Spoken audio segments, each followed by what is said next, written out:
Sa totoo lang po, wala po ako kahit isa na foreign account. Mapaninumpaan ko po yan kahit saan. Dalawa na po yung napatunayan ko na meron, hindi isa, dalawa na po. Hello mga kadonatics, natatandaan nyo ba yung 300 million pesos na sinabi ni George Garcia para lang manalo si Atty. Pizaras sa eleksyon? Nako, eto sa isang interview, nag-viral kasi itong mga kadonatics eh. Sinabi ni George Garcia na wala daw siyang bank account sa labas ng bansa.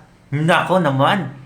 Oo, at ang sabi niya pa doon mga kadonatics, kahit suruin nyo pa ng mabuti. Pero may isang video din na nag-viral ngayon na isiniwalat ni Atty. Marcoleta na nagsisinungaling si George Garcia mga kadonatics.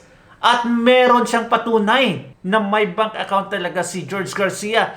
At alam nyo ba, hindi lang milyon ang pumapasok, kundi bilyon. Nako naman, garapalan talaga ang korupsyon. May araw ka din, George Garcia. Eto mga kadonatics, panoorin natin yung video. In the Cayman Islands, presenting copies of bank transfer receipts. The lawmaker says they tap volunteers in the U.S. to make bank transfers to verify those bank accounts. Nako, na-verified pa talaga mga kadonatics sa US yung bank account na yun. Now, last month, he revealed that at least 1 billion pesos was transferred from different banks to the accounts allegedly linked to a Comelec official. Nako, 1 billion pesos mga kadonatics pumasok sa bank account ni George Garcia. Grabe. Sa totoo lang po, wala po ako kahit isa na foreign account. Mapaninumpaan ko po yan kahit saan. Sabi niya, Diyos ang aking saksi. Di ba? Dininied niya mga kadonatics na wala daw siyang foreign account. Pero ito. Wala po akong account kahit isa. Dito po napatunayan, dalawa na po yung napatunayan ko na meron, hindi isa, dalawa na po. Aktibo po itong mga ito. Hindi po pumapayag doon na ang address ay sa Pilipinas. Grabe no? At sinabi niya pa mga kadonatics, alam niyo ba na Diyos pa din yung saksi na wala siyang foreign account? Diba? Dinamay pa yung Panginoon. Aanihin mo yan, George Garcia, mga pinagsasabi mo. Totoo yan. That is blasphemy. Kung ikaw ay account holder, dapat ang address sa abroad. Eh bakit po nakalagay yung address ko, tinitirhan ko sa Makati City? So doon pa lang po, alam po natin fake. Yung sinabi niya na wala siyang account, ito po ay kinounter po ng dalawang dokumento na hawak ko ngayon which were generated by the Chase for Business. Ito po ay hindi mapasusubalian. So, ang tanong po ninyo, anong gagawin po natin ngayon? See? Totoo talaga. 100% sure yung sinabi ni Marcoleta mga kadonatics na may bank account talaga siya sa labas ng bansa. Grabe kagarapalan talaga. Grabe ka-corrupt talaga dun si George Garcia. Biruin mo mga kadonatics, minanipula niya yung election. Okay mga kadonatics, si Barry Cuatro, ang bagong governor ng Cebu mga kadonatics, sinabi niya na nanalo yung Duterte sa Cebu. Or at least sa Visayas mga kadonatics. Di ba? Halos lamang yung mga Duterte doon. Okay, Visayas. Sa Mindanao, nako, mas malala pa doon mga kadonatics. Halos nasa 90% ata Duterte doon mga kadonatics.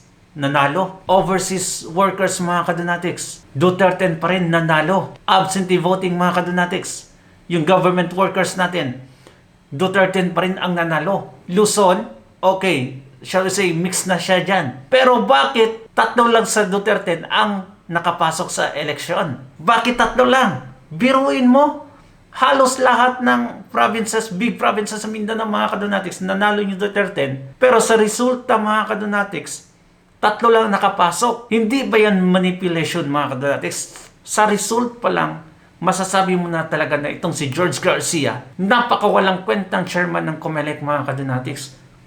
Mantakin mo, ang natalo, pwede niya pa nanalunin. Pinanalo niya si Abante.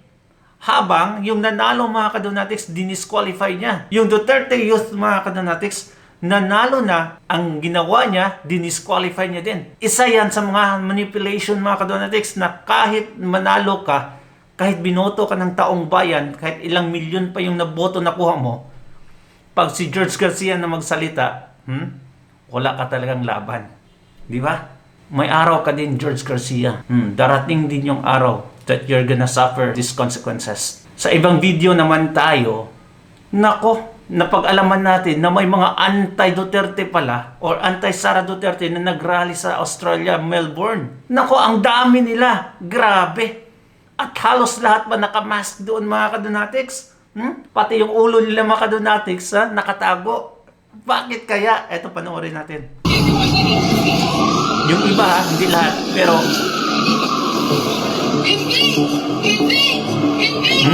nakabalukot. Tingnan nyo mga kadonatics, oh. Grabe. Ang iba nakakalo, naka-sunglasses, naka-mask. May tinatago. Nagtatago mga kadonatics. Bakit? Binayaran yan. Binayaran yan, for sure. Halos lahat ng mga OFW mga kadonatics alam na kung anong nangyari sa bansa. Bakit pa sila susuporta doon sa kabila? Na sa panahon ni Tatay Digong, halos lahat ng mga OFWs mga kadonatics proud na proud sa nangyari sa Pilipinas. Di ba? Grabe yun. Tingnan nyo. Nakatago ang mga mukha. Nakamask, nakatago sa kanilang signage mga kadonatics or placards. Nakakahiya kayo sa pamilya nyo. Nakakahiya talaga mga, ay nako. Ang dami nila, di ba? Ang dami talaga.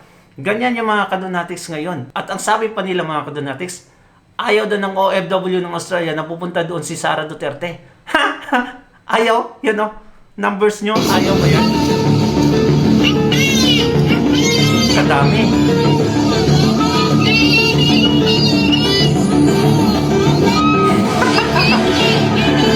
Ay naku, nakakahiya talaga ng mga tao to. Pati si Bato pa, nadamay pa dyan, oh.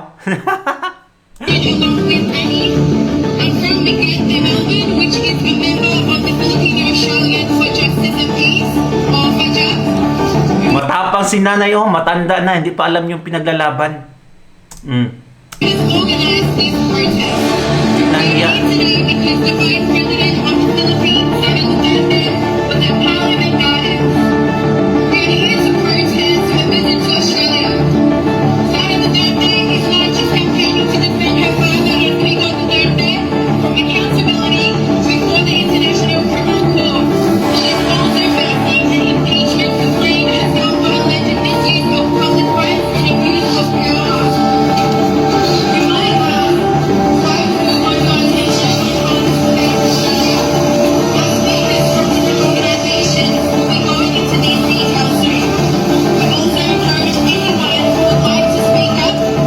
Okay mga kadonatics, di ba? Nantakin nyo.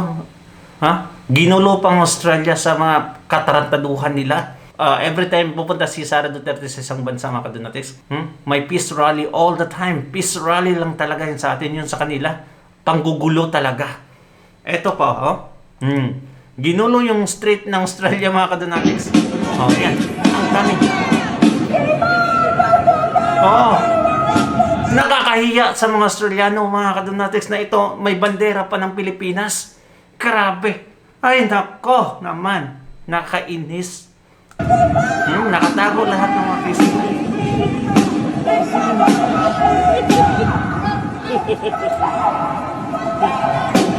Grabe, sigaw-sigaw pa dyan mga kadonatics. Pero yun nyo, yung iba dyan, nagre-relax, ayaw nila ng gulo. Tingnan mo, napakatahimik ng area. Tapos doon yung mga traidor, yung mga walang kwenta, walang pinag-aralan, sumisigaw sa daan. Sinako pa nila isang lane. Not only one lane. See, ang dami nila, tingnan nyo. Mga nasa 20. Ay, nako. Nakakainis. Anong sa tingin nyo mga kadonatics? Please comment down below and God bless you. And please don't forget to subscribe. Yan na lang yung ibibigay mo sa akin, okay? Thank you so much and God bless you mga kadonatics. Bye-bye.